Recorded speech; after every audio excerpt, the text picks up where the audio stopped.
Mr. Chairman, sir, I am very thankful to the honorable members and this House and to you, sir, for the time that has been given to exercise a careful scrutiny of the set of paper I place before this House in connection with railway budget and the performance of the railway over a period of time. It is very heartening that the discussion were both objective and critical. Such of those who were a bit more critical, I am afraid, were one-sided because the material as supplied to the honorable members provided the entire picture of the working of the railways during the current year, and then it gives an idea of what is likely to happen in the coming year.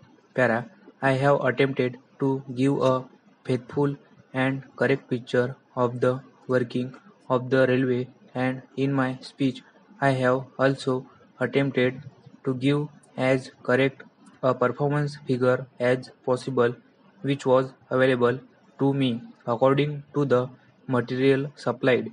It is perfectly open for certain inference to be drawn that because there happens to be a deficit and increase in freight rates and fare is round the corner.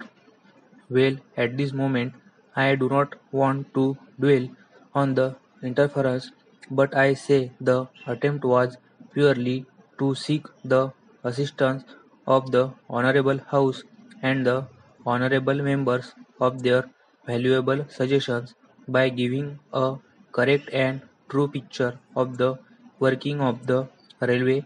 Expected that constructive suggestions would be forth the coming which would be helpful to us to frame the final budget which has been promised to be laid before this House later. We were looking round for help and objective suggestions to come forward.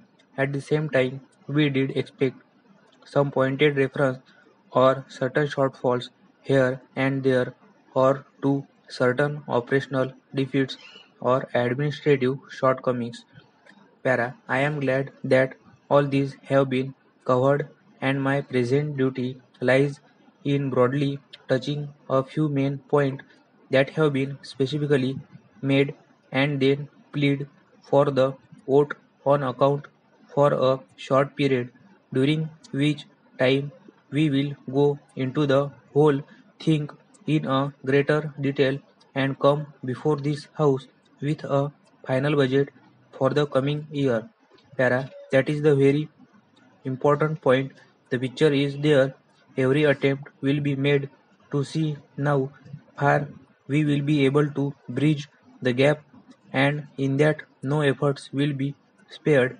I can promise the honorable members and the House that utmost scrutiny will be exercised with reference to economics in areas where they could be effected without, of course, in any way reducing the efficiency of the railway, and will see how far we could improve upon the earnings, but the position indicate that there are certain difficulties.